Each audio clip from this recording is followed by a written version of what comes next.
Thank you. Mandari. Supplementary, Honorable Madzivanyika. Thank you, Madam Speaker.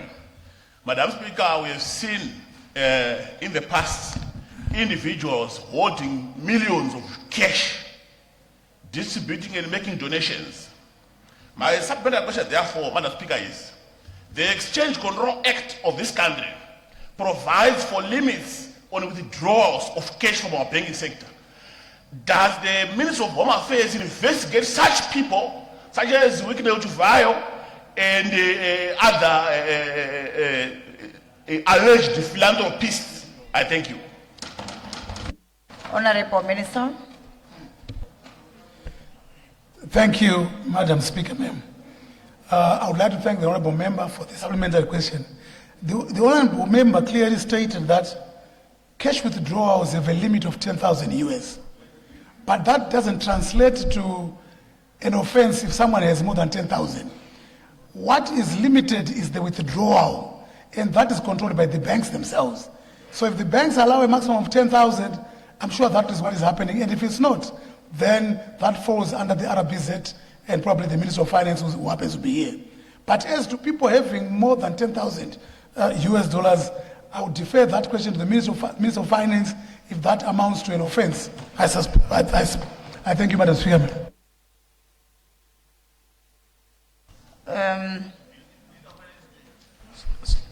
Honorable Minister of Finance, would you want to take it up? The law is very clear in terms of limiting withdrawals. It does limit withdrawals from the bank.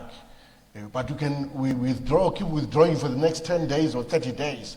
By that time, you have a lot of money with you. It is not illegal to be found in possession of that money at all. So there is no illegality. Maybe there's a specific case that the Honourable Member wanted to put across for a response from the Minister of Home Affairs. Maybe it's very specific, but generally there is no offence there being made. Supplementary. Point of clarity, Mr. Speaker. Thank you. Honorable Madzivanyika, I think the Minister was very clear in his response. I was seeking clarification from the law is clear. I don't know where you want to seek clarity. I raised two issues, Madam Speaker. You may proceed. The first one was to do with the Exchange Control Act, and the other one was to do with money laundering. Madam Speaker, my follow-up question is, we have seen letters addressed to banks, such as the MAUNGANIDZE, requesting withdrawal of such large sums of money, yet the Exchange Control Act of this country limits withdrawal to 10,000 US dollars. What is happening in that case, Madam Speaker? That is where we are coming from. Honestly, holding cash is not an offense, but withdrawing large sums of money beyond 10,000 becomes an offense.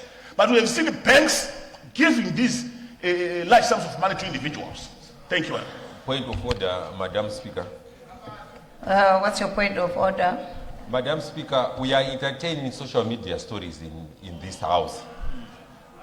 If the Honourable Member saw such letters and banks authorizing such letters, please, can they go to ZAC or to police? Allow us to continue with the business, Madam Speaker. Thank you, Honourable Minister. Thank you, Madam Speaker, ma'am. And I would like to thank the Honourable Member who has just spoken. In fact, he took the words out of my mouth. Seeing a letter, whether, I don't know where, but a letter applying for money, it does not amount to a crime. An application is not a crime.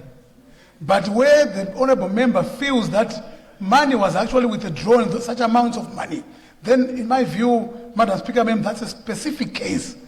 And I would ask the Honourable Member to put it in writing with all the necessary details, then the matter can be looked at. Thank you. Supplementary. Allow me to, yes, Honourable Nyati. Thank you very much. I would like the Minister of Finance to confirm in this House that in Zimbabwe you are allowed to hold any amount of money you want to hold, because in other countries there is a limitation. I want him to confirm this in this House. Thank you. I confirm. Honourable Nyati, you have been answered. Allow me to revert to question 3.